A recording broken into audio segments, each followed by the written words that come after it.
Aurangzeb Alamgir was one of the greatest rulers in Islamic and Indian history. Aurangzeb created a massive empire that extended from Tibet and Afghanistan in the west to Burma in the east, all the way down to the south of India. Aurangzeb's empire was the largest empire in the history of the Indian subcontinent since the rule of the ancient king Asoka.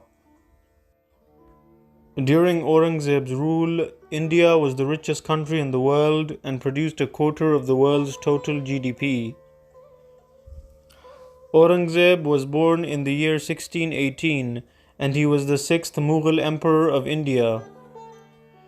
During his youth, he memorized the Holy Quran and mastered the Persian, Arabic, and Turkish languages, and he studied Islamic studies under the tutelage of the great Indian scholar known as Sheikh Ahmed Sirhindi, who was a reformer and a strong opponent of the anti-Islamic ideas promoted by the Mughal Emperor Akbar, who wanted people to worship him instead of God. Therefore, from a young age, Aurangzeb was different from his predecessors and was committed to the Islamic principle that there is none worthy of worship except God. In 1658, Aurangzeb became the emperor of the Mughal Empire. After becoming the ruler of the empire, Aurangzeb conducted a variety of reforms. Despite becoming emperor, Aurangzeb maintained a simple lifestyle. The Mughal emperors before Aurangzeb lived luxurious lives and loved being praised. However, Aurangzeb was a religious and reclusive person who focused his efforts on improving the welfare of the people. After becoming ruler, Aurangzeb abolished all government departments which were dedicated to his luxury. He placed a ban on gifts and offerings, and he abolished the recitation of poetry in his praise, as well as musical performances dedicated to him. Aurangzeb did not build a grand palace for himself, and he only had a few personal expenses. He never used government money for personal spending, and he earned his personal living through calligraphy, writing copies of the Quran, and sewing hats. Because of his personal piety and spiritual character, Aurangzeb also managed to crack down on corruption within the Mughal administration. He removed corrupt governors and replaced them with competent individuals. Government officials were appointed based on their merit and abilities and not based on religious or family affiliation. He once stated, "No age has a shortage in able men. It is the duty of wise masters to find them, win them over, and get work done by means of them, without listening to the lies of selfish men against them." Despite being a Muslim emperor ruling over a non-Muslim population, Aurangzeb treated all religious groups equally. Despite being a Muslim ruler, 50% of his government consisted of Hindus. After replacing corrupt officials, Aurangzeb carried out various political reforms. He reorganized the public treasury and abolished 80 different taxes, including all taxes on food items. Aurangzeb also made it easy for oppressed people to get justice by holding public courts 3 times a day, which ordinary citizens could attend.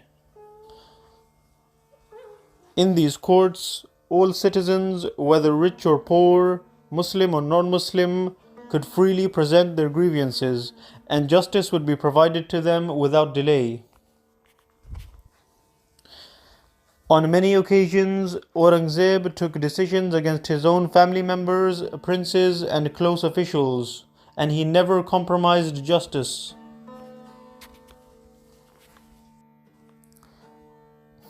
Aurangzeb enforced Islamic law and placed a strict ban on drugs, gambling, and prostitution. In order to enforce law and order effectively, Aurangzeb compiled the book known as Fatawa Alamgiri, which is a collection of Islamic jurisprudential rulings. This book was compiled with the help of Muslim scholars from across the empire. Aurangzeb also banned many unjust Hindu practices and liberated oppressed Hindu women. For example, he imposed a ban on the practice of sati, which was practiced by many groups of Hindus. This practice consisted of the burning alive of widows.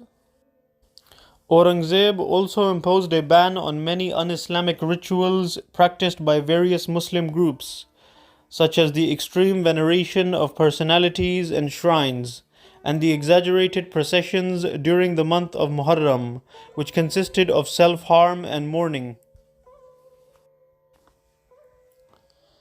Besides maintaining security, law, and order across the massive empire, Aurangzeb also promoted education and established schools in cities, towns, and even small villages. Aurangzeb also led many military campaigns and expanded the Mughal Empire to its greatest extent.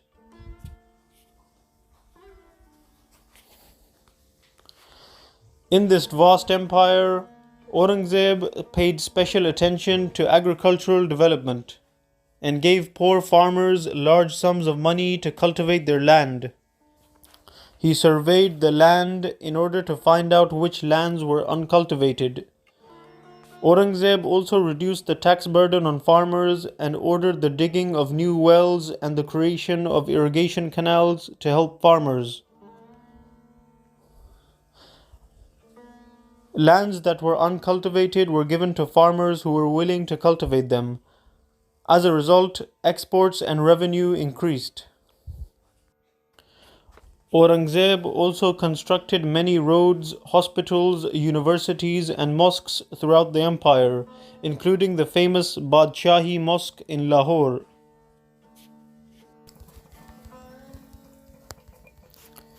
As well as ensuring that the empire flourished from within, Aurangzeb was also conscious of the empire's foreign relations, and he protected the empire from all external threats. Aurangzeb was an enemy of European piracy and imperialism, and he did not allow anyone to loot and plunder the wealth of the people. During his reign, Aurangzeb eliminated British, Portuguese, and French pirates who tried to conduct piracy on the coast of India. In the year 1685, the British East India Company, which was allowed to set up factories in India, refused to pay the increased taxes imposed on British traders by Aurangzeb. As a result, the British Company tried to impose a blockade on the Indian port of Bombay. The British East India Company requested military support from the King of England, who sent warships to India. When Aurangzeb heard of this incident, he took military action against the British and forcefully removed the blockade after defeating the British and killing 2,000 British soldiers. After defeating the British in battle, Aurangzeb arrested all British traders in India, confiscated their factories, and banned all British trade in India. The British were not allowed to continue their trade in India until they paid a huge amount of compensation. The British merchant known as Sir Josiah Child, who was responsible for looting Indian ships, was also forced to beg for mercy in front of Aurangzeb. Besides governing a huge empire, Aurangzeb also dedicated much of his time to writing. He wrote a large volume of poetry, and he also wrote hundreds of letters and essays which were compiled into a book known as Alamgir. Aurangzeb also had a large personal library which contained books on Quranic commentary, Sufism, Islamic jurisprudence, and manuscripts of the Quran written by his own hands. After the death of Aurangzeb, he did not have a successor that could match his strong commitment to justice and his administrative skills. Therefore, after his death, the Mughal Empire began to decline, and various small states, independent rulers, and warlords began taking control of different regions of India. After the death of Aurangzeb, the British were finally able to gain a foothold in India and were eventually able to conquer the divided and fragmented region.